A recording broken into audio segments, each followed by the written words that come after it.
A stock Willys Jeep uses a Ross steering box with a drag link, a bell crank, and 2 tie rods. When everything's brand new and working well, it works okay. But as soon as things start to wear, or you put larger tires on, or you go on a trail and you're against rocks and roots, steering becomes very difficult. When you turn the wheel in your Jeep, the energy from your arms and shoulders goes down the steering shaft into the Ross steering box, which turns a pitman arm parallel with the frame. It travels down the drag link, or Z-bar as some people call it, and goes into this bell crank. It's another pivot point that's on the front cross member. From there, a stock Jeep would have a single tie rod going to the right and a single tie rod going to the left. So there'd be 2 separate pieces. This Jeep has had a 1-piece tie rod conversion. It doesn't really reduce steering effort, but I like the way that these ride. That's a lot of moving parts, and it requires a lot of effort to turn the wheel, especially when you're not moving. So I'm just going to give you a little demonstration. The Jeep is not moving, and it requires quite a bit of effort. I have 750/16s on here, and it does not turn easy when you're standing still, and that's on a gravel driveway. Pavement or a rocky trail would be even tougher. As with any Jeep problem, Kaiser Willys has the answer. This is the full power steering kit offered from Kaiser Willys. It includes the steering box mount, frame enclosure plates, all the bushings, clamps, and hardware that you'll need, universal joints, the shaft for your steering box, pitman arm, the conversion pieces you'll need to go to a 1-piece tie rod, and the steering shaft. So it's really complete kit. It's going to make this job very easy. Before I can install the steering box and the parts from the kit, we kind of have to take apart some things. That's how it goes with any project. You gotta do a little bit of a demo before you can rebuild. So I'm hoping to be able to leave my winch in the stock location. I might have to move it over a little bit, but I will have to revise my winch mount. I need to get rid of this tow hook and take off the factory bumper. This is an original bumper. It hasn't ever been off, so it has the rivets. So there's a million different ways you can take them off. You can grind them off, chisel them off, drill them out, torch them out. So get your bumper off however you need to. Try not to damage the holes on the frame or your bumper. And then we kind of just have to get a clean slate and start mocking up our steering box plates and the steering box mount itself. When you're doing this job, this is kind of where you want to get your frame stripped down to. So the bumper's out, my winch is out. You might not have a similar setup with the winch and everything, but you just want to get to where both frame rails are exposed, and then I'll show you what to do from there. This kit comes with some really great pieces that are going to save you a lot of time, which include these frame enclosure plates. It comes with 2 of those, and then also the steering box mount. So the Saginaw box doesn't have 4 equal mounting points. So you can see 3 are pretty much the same, and then we have one here that's a little shorter. So this is a kind of a complex piece to make, and it's going to save you a lot of time by having this. And this is a really good quality cast steel part, not cast iron. This is made to be welded on, and it's safe to do that. So it's a really cool part. It's going to go right in here, but as you can see, it won't fit square on the frame because the frame is not square. That's just how they're designed. They flare out here where the bumper mount is, on the top and the bottom. That's why I have these blue lines here. So I am going to box in this portion of the frame. But before I can do that, I need to give it a good square place to attach to. So we want to kind of get an idea where we're going to mount the steering box before we get too carried away with the cutting and the welding. Kind of get it in here and get an idea where you want to mount it. You want it as far forward as you can. You're going to be right into the bumper to kind of give you the best angle. So find where you want to mount it, and then you can start prepping your frame for those plates. Before you start cutting and welding anything, start thinking about your steering angles. So this Jeep has already had a 1-piece tie rod conversion. So that's this piece right here that ties the 2 wheels together. And I'll show you how to do that. The parts that come with this kit are intended to do just this, except instead of the bell crank, we're going to have the pitman arm of the power steering box will be right here. So ideally, you want flat angles. The less angle your tie rod has and the more parallel things are, the better it's going to handle, the less likely you're going to have bump steer, death wobble, and it's just easier on the tie rod ends as well. So kind of get a clamp or something, mock up your box where you want it, grab the tie rod pieces that are included. So you can see this one's a little longer, intended to reach over to the pitman arm. So we'll just kind of start mocking that stuff up before we start welding and cutting on the frame. I have a rough idea of where I want my box to be, so I have a little bit to trim off the frame here, and then I'm going to trim this ear off down here as well. So I know I'll be losing one mounting hole on the bumper, but that's okay. Once I get everything welded in and bolted up with the bumper and my revised winch mount, it's going to be nice and sturdy. My frame is prepped, so I have this bottom plate squared off and the top as well. Just had to remove a little bit of material. Now I can start mocking this up. You want to have really good fitment. Your welds are going to be better, it's going to look better, and just be a better finished product overall. The frame is rounded here, and the bevel or the angle on this plate is straight, so you're going to have a little bit of a gap there. And you can kind of split the difference. I beveled the frame, and I'm going to leave this edge up just shy of 1/8 of an inch. And then when I'm all done, I'll round this over and smooth it out so the bumper fits over that. So just kind of get an idea. They made this plenty long. I'm gonna just let it run back inside the frame. There's no issue there. So one thing important to remember is don't fully weld this until you're basically done, because if you have to change anything, you know, grinding out a few little spot welds is gonna be way easier than having to cut this whole plate off if there's a problem. Another thing that I'm going to do is I'm going to weld nuts on the inside for the bumper mounts, because once this plate is in there, you really can't get in to, you know, put a wrench on the back side of the nut. So same way with my tow hooks, I'm going to weld nuts on the back side there. I don't have to fully weld them, just enough so that they hold while I'm tightening the bolts in. So I'm going to take a few minutes, weld those nuts on, and then clamp and tack this plate in place.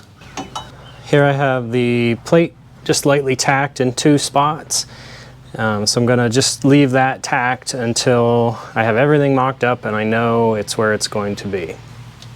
Choosing the steering box that works best for you is an important part of this conversion. So this is the frame bracket for the Saginaw box. You can see these are the same part, and one is mounted on a Saginaw manual box and the other is a Saginaw power box. And you can see the manual has 3 bolts, power has 4. Some power boxes do only have 3 bolts. This bracket will work with either one. I really want to stress in this video that this is not a direct bolt-on procedure. There are several modifications to the parts and to the Jeep that you'll have to make to do this successfully. So I really want to be transparent and show you every step that I had to do that was just outside of bolting and welding it together. So you'll see here I ground about probably 3/16 of an inch off this bracket right here, and I kind of put a 45 on this edge, and that allows, because once this is welded on, this bracket doesn't come off. So you will need to be able to remove the steering box and also to clear the shackle.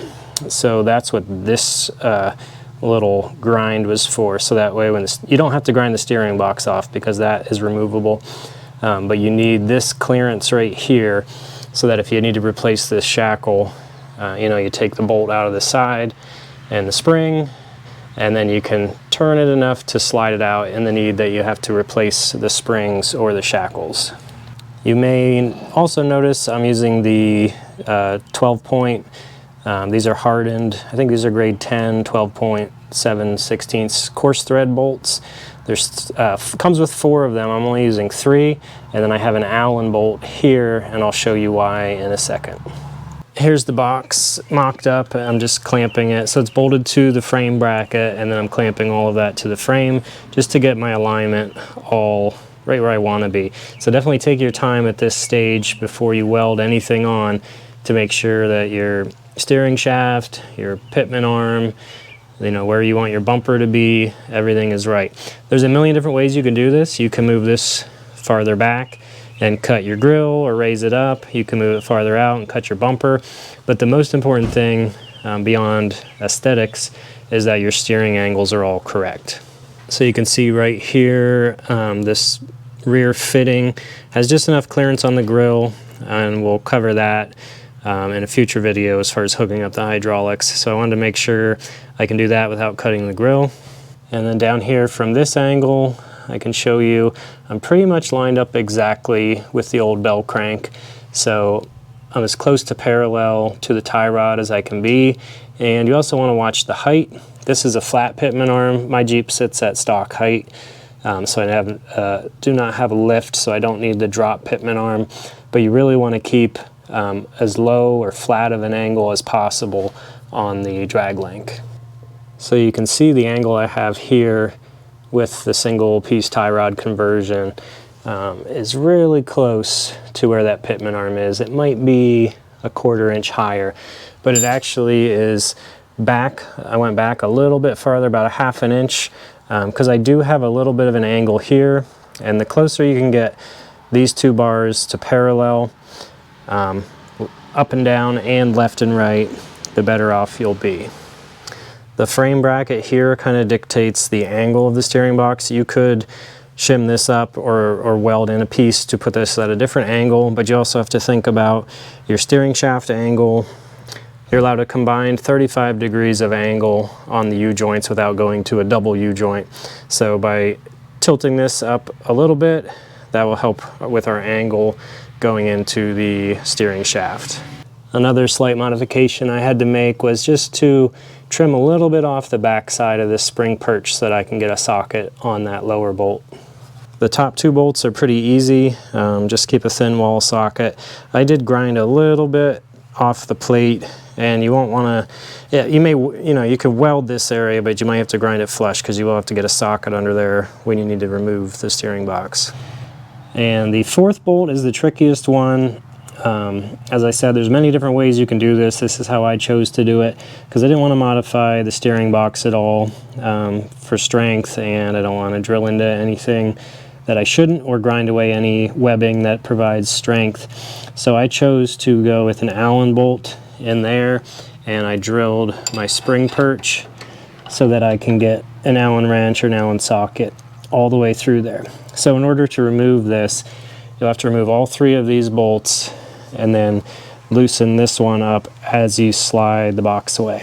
So this bolt will have to be in there when I weld this bracket to the frame, and that's a little risky because if anything ever happens to it, I would have to do some major cutting or drilling to get it out, but that's just part of these types of conversions. You have to come up with engineering adaptations to make it work.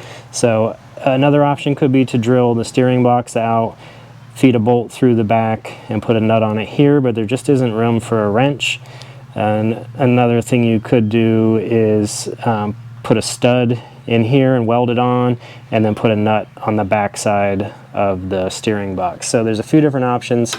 I don't have a problem with drilling this spring perch. It's still plenty strong, and you could get a ball end. This is just a straight 3/8 Allen key, but a ball end socket would work well too, and that just gives me that 3rd bolt. I have seen people just omit that 3rd bolt, but I want the extra strength, and this seemed like a good solution for that. Now I have my box location where I want it. I have all the bolts sorted out.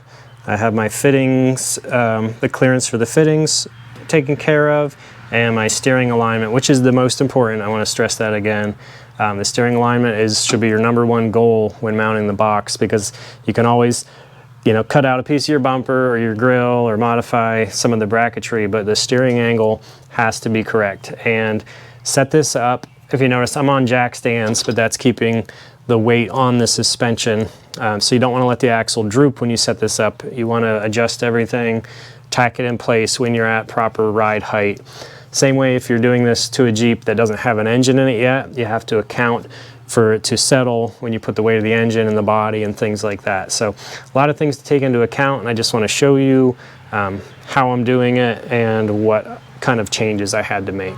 The next step before I tack this in is I'm going to clearance my cross member for the spud shaft that goes on the input of the steering box. So this has the round cross member in it. This is like a 49 CJ3 frame. So Thanks to this new part that is included with this kit, you really don't have to remove very much of the steering or of the cross member at all. This part comes with your kit. This is, they call it a spud shaft. So this splined end goes on the steering box, and that really helps you out because this passes through the cross member and then your U-joint slips on here. Instead of having the big U-joint right at the cross member, which is a common issue on these swaps, this is a 1-inch piece of stock that's been machined for the splines. So you really only have a 1-inch hole at the most going through the cross member. And in this case, I just have to notch a little bit out of the bottom.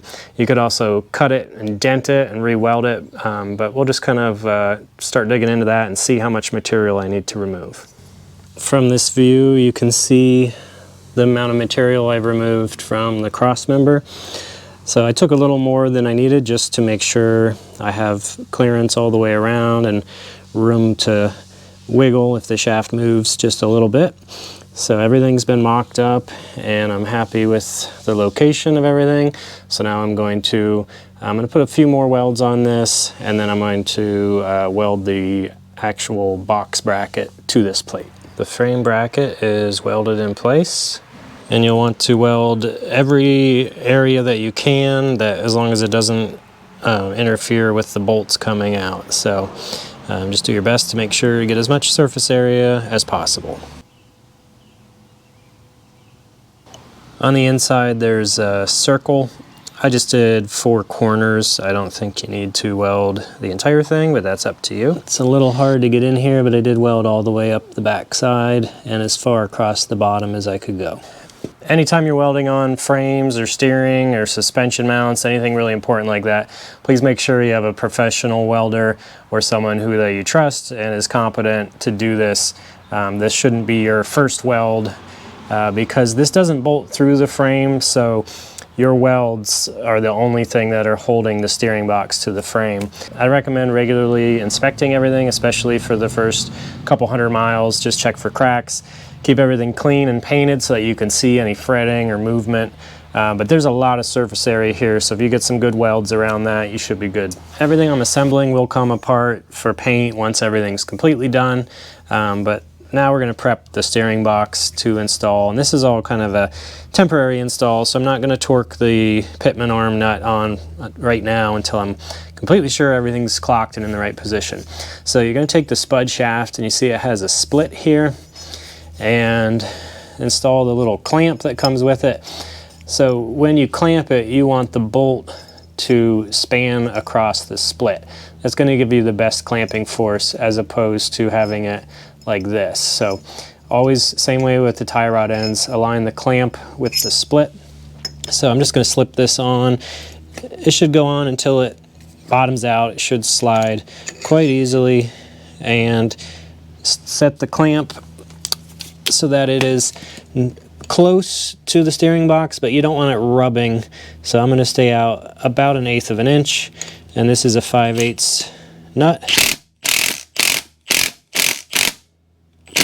And I'm just going to snug it up, just enough for it to not fall off. This isn't the final assembly. I don't want to crush that on and have trouble getting that on and off. So, but I just wanted to show you how that goes on there. There it is, bolted in, still a little warm. Everything clears, the shaft spins. I got my spud shaft in place. So now we can start working at hooking up the tie rod. For the next step, I'm going to remove this tie rod. If you have the double tie rod set up, I remove them both, and you will reuse the ends on one of them. So you will reuse the ends, so you're going to need the 2 single ends off of your 2-piece tie rod. So once you have the nut loose, whether you're dealing with the knuckle or the bell crank, don't hit down on this, and I don't use the like pickle fork tie rod tools. This is how it's been done for years by mechanics, by people in the Army back working on Jeeps. You just whack it right on the cast part. You know, you're not crushing it, you're just trying to break that bond loose and get it to back out of the taper with vibration.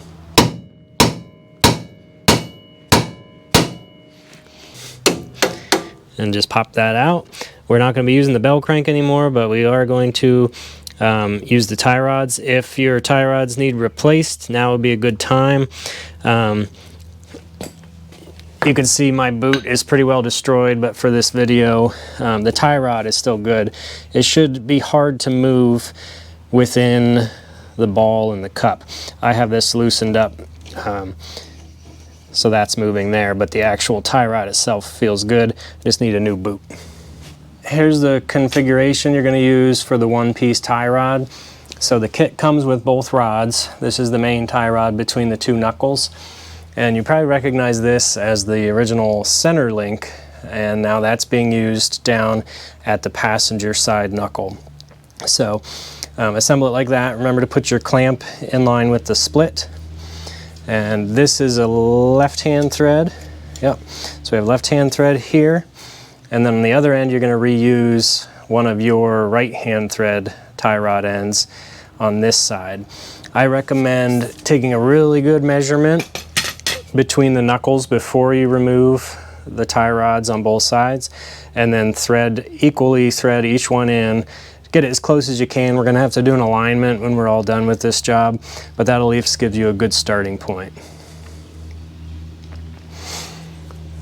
And then for the drag length that goes from the tie rod to the steering box, the pitman arm, so you're going to make sure you have a right and a left. They'll only thread in, you have to make sure you get the right one. So one will be left-hand thread, one will be right-hand thread, and that allows you to be able to spin this and change the distance, kind of like a turnbuckle, and that'll help with your steering wheel alignment.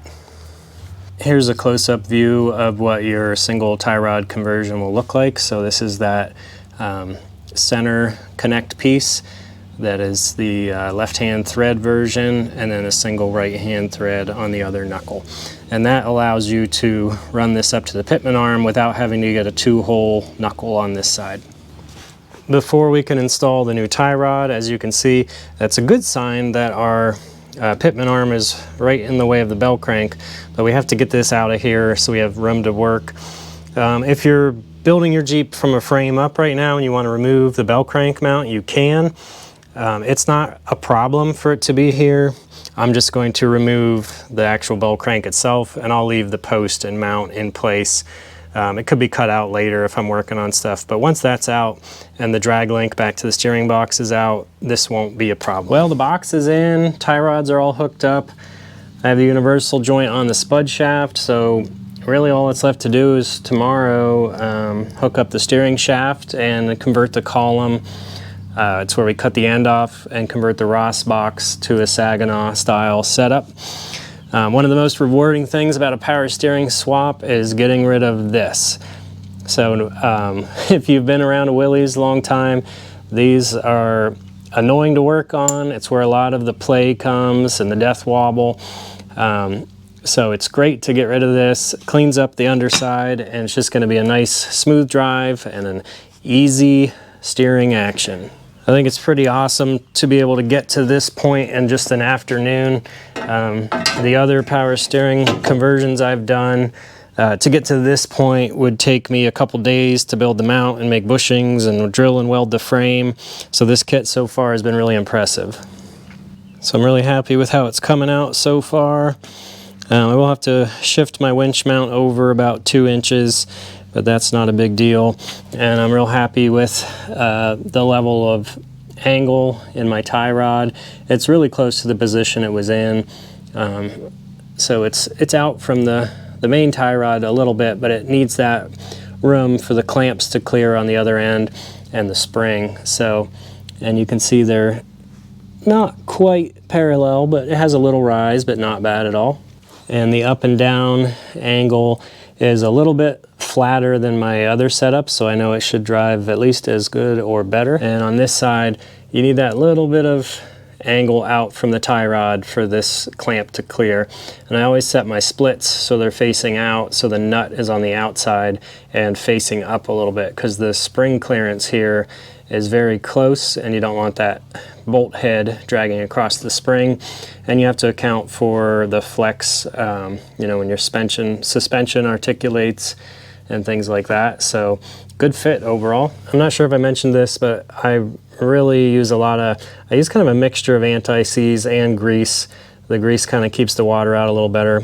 Put liberal amounts on everything because you want to be able to spin this ideally by hand when you loosen the clamps or with a pair of channel locks, so that you can adjust both the toe and the this distance as far as where the steering wheel centers, and also we'll have to make sure we're in the middle of travel. We want to be able to hit the bump stops on both sides, so if we need to lengthen or shorten this a little bit, we want to be able to spin that. So stay tuned, as in the next episode we will adapt the steering column, get it all hooked up, and then we'll be able to steer, and then it's just a matter of whatever engine setup you have, what type of pump you want to run, and hoses, things like that. Be sure to use code RedEyeGarage10. It'll take 10% off your entire order. And as always, thanks for watching. Catch you later.